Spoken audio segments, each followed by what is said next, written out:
training is part of Brownwood ISD's mandatory trainings for the year. Throughout this training, you will learn more about timeout, restraint, and seclusion.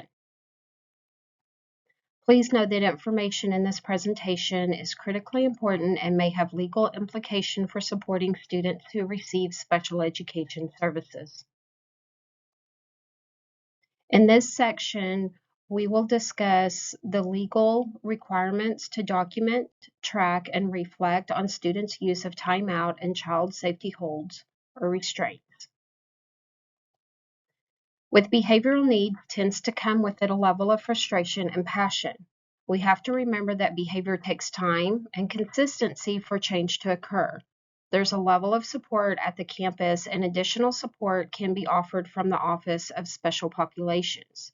We will have additional training opportunities throughout the year and can address student-specific behaviors through campus consultation and support.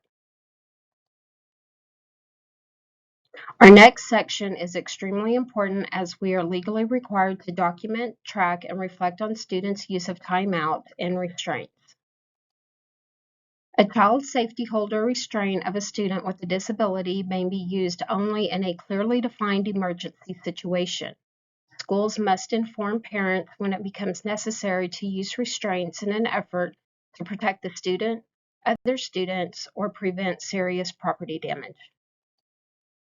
An emergency means a situation in which a student's behavior poses the threat of imminent serious physical harm to the student or others, and imminent serious property destruction. If students are able to be removed from the location of the student in distress and not in danger, a restraint may not be necessary. Additionally, if a student is on the floor and other students are not in danger, a restraint may not be warranted. Restraint means the use of physical force or a mechanical device to significantly restrict the free movement of all or a portion of the student's body. The restraint must be limited to the use of reasonable force, only necessary to address the emergency, and it must be discontinued at the point in which the emergency no longer exists. The restraint must be implemented in a way to protect the health and safety of the student and those around the student, and the restraint must not deprive the student of basic human necessity. It is important to remember and ensure that the dignity of the student is maintained. No discipline management practice may be calculated to inflict injury, harm, demean, or deprive the student of human necessities. Actions such as holding a student's hand while walking or hand-over-hand assistance is not considered a restraint. When in doubt, go back to the definition of the restraint, and if you are still unsure, please contact the Director of Special Populations for assistance.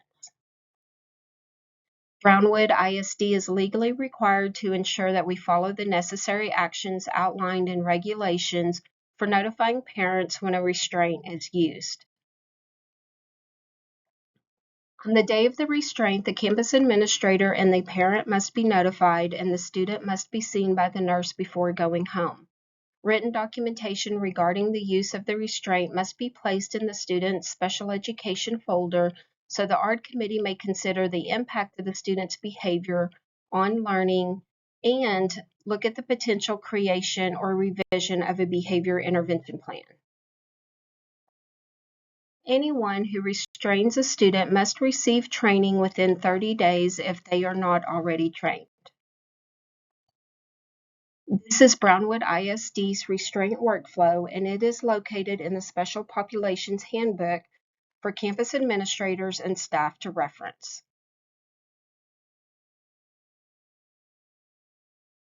Now let's look at timeout and documentation of timeout. Timeout is a behavior management technique to provide a student with an opportunity to regain self-control. The child is separated from other students for a limited period in a setting that is not locked and from which the exit is not physically blocked by furniture or a person. Timeout must be documented in the student's IEP and the behavior intervention plan and must be documented for tracking use and reflected upon at the student's ARD meeting.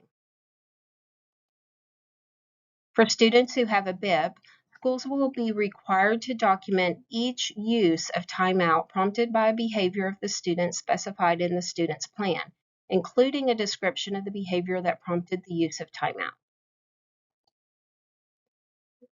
Timeout must be documented every time.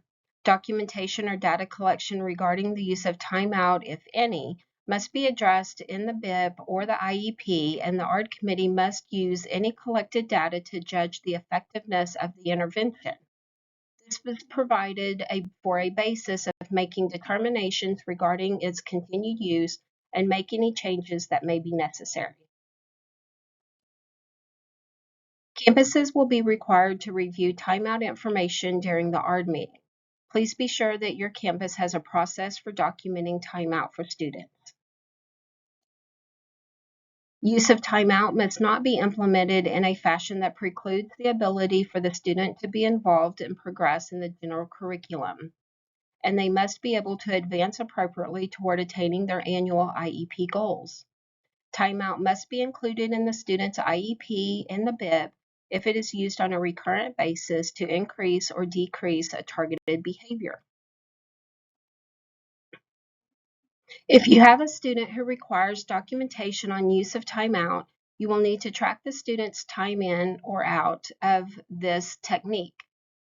This documentation must be kept and reviewed at the student's annual ARD meeting.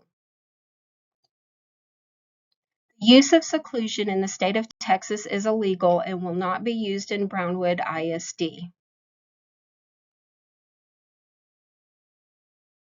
Under no circumstances should a student be in a room by himself or herself with the door being held shut or locked from the outside. This includes the door being held shut by a staff member. When transporting a student in crisis, you should use a low, medium level standing holding position only. In no case should you carry a student. When the student is not actively engaged in walking, the transport stops immediately. If the student drops to the ground, the restraint stops. You can sit by the student if needed. Documentation is still required. This does not include holding the hand of a student when walking or transporting a student from one location to another. The key is to know your students. Every student on the autism spectrum disorder is unique, and they have different triggers that can contribute to behaviors. Our job is to know our students and identify those triggers so that we can better learn to prevent behaviors and de-escalate them as quickly as possible. Ensure that you have access to and follow the behavior intervention plan, and that the first signs of escalation, you should be thinking through the crisis matrix and de-escalation techniques.